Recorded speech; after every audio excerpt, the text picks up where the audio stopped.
ಮಿಕ್ಸ್ನಲ್ಲಿ ಕೊತ್ತಂಬರಿ ಸೊಪ್ಪು, ಮೆಣಸಿನಕಾಯಿ, ಈರುಳ್ಳಿ, ಉಪ್ಪು ಮತ್ತೆ ಸ್ವಲ್ಪ ಇಟ್ಟದು ಇದು ಸೋಡಾ ಸ್ವಲ್ಪ, ಮತ್ತೆ ಇದು ನೋಡಿ ಈ ಕಡೆ ಕೋಕೋನಟ್,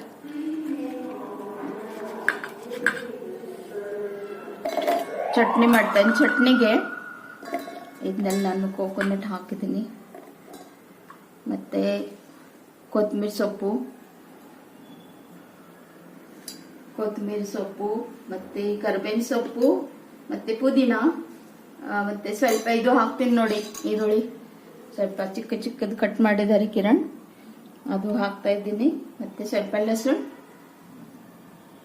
ಇದಕ್ಕೆ ಹೇಳ್ತಾರೆ ನೋಡಿ बेळ्ळुळी, मराठीमध्ये लसूण म्हणतो आपण आणि ह्याच्यात कन्नडामध्ये याला बेळ्ळुळी म्हणतात. तर बेळ्ळुळी ನಾನು ಇದನ್ನಲ್ಲಿ ಹಾಕ್ತಾ ಇದ್ದೀನಿ.